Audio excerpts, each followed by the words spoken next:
जय हिंद साथी।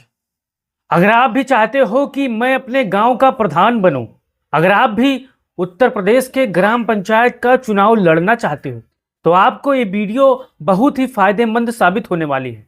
मैं आपको बताऊंगा कि आप नौजवान हो और अपने गांव की भविष्य को, अपने गांव के कायाकल्प को पलटना चाहते हो, तो आपको प्रधानी का चुनाव लड़ने के लिए कौन कौन से कागज की जरूरत पड़ेगी और क्या क्या करना होगा।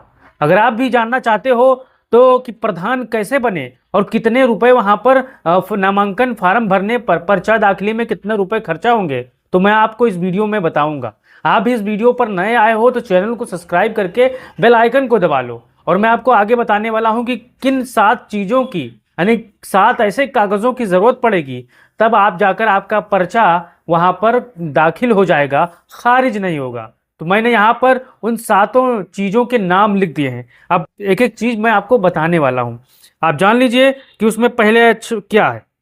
दरअसल उत्तर प्रदेश में ग्राम पंचायत का चुनाव लड़ने के लिए इन 7 कागजों का होना बहुत बहुत जरूरी है।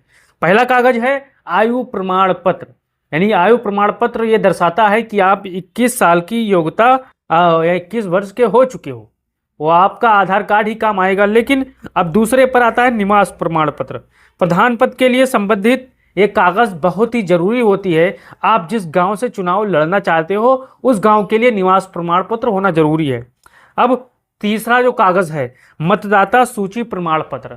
अब आपके गांव में वोटर लिस्ट में आपका नाम होना बेहद जरूरी है, इसलिए यहाँ पर मतदाता सूची प्रमाण पत्र में आपका नाम प्रमाणित होना चाहिए। यानी आप उस गांव के निवासी हो और वोटर लिस्ट में आपका नाम होना चाहिए। फिर आता है जाति प्रमाण पत्र।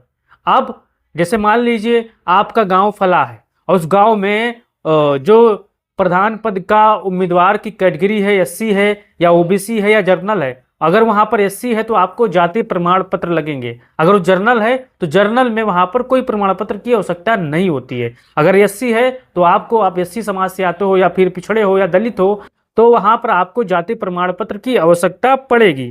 फिर 5वें नंबर पर है जमानत राशि। यहाँ पर आप अगर प्रधानी का चुनाव लड़ते हो तो हर एक पद के लिए, चाहे वो जिला पंचायत के अलग शुल्क है, जिला पंचायत बीडीसी के लिए अलग शुल्क है, प्रधानी के लिए अलग शुल्क है साथियों। अब प्रधान पद के नामांकन की जो फार्म है यानी उसकी संख्या तो 300 रुपए है, लेकिन उसमें जमानत राशि 2000 रुपए है। हो सकता है उससे अधिक बढ़ चुकी हो, क्योंकि यहाँ पर साल दर साल जमानत राशि बढ़ा दी जाती है चुनाव आयोग और सरकार द्वारा। तो आपको क्या करना होगा, यदि उम्मीदवार अनुसूचित जाति या अन्य पिछड़ा वर्ग या महिला है तो नामांकन पत्र, यानी अगर आप अनुसूचित जाति के हो, पिछड़ा वर्ग के हो, अगर आप महिला हो तो आपको जैसे मान के चलिए 2000 जमानत राशि लगती है तो आपको 1000 रुपए वहां पर जमा करना होगा। यानी आधी आपको वहां पर पैसा जमा करना होगा जमानत राशि के तौर पर। अगर ये पुरुष हो तो आपको पूरा जमा करना पड़ेगा। यानी आप ठाकुर समाज से हो, ब्राह्मण समाज से हो, मुस्लिम समाज की अगड़ी जात में हो तो आपको 2000 रुपए प्रति जमा करना पड़ेगा। अब फिर आता है 6वां अनुलंघक। यानी एक ऐसा प्रमाण पत्र है ये कि आपको तहसील में बनवाना पड़ेगा, जिसको हम नोटरी कहते हैं। तहसीलदार, नायब तहसीलदार द्वारा ये सब सत्यापित होता है। इसको बेहद जरूरी होता है प्रमाण पत्र, यहाँ पर वो तैयार होता है। आप किसी वकील से यहाँ पर वो तैयार करवा सकते हो। फिर आता है 7वें नंबर पर नो ड्यूज। अब नो ड्यूज का क्या मतलब है सर? नो ड्यूज का ये मतलब है कि उम्मीदवार पर किसी का वित्तीय लेन देन ना हो। वो वहां पर जो शपथ पत्र होता है उसमें दर्शाया जाता है कि फला फला हमसे कोई लेन देन नहीं है साथियों।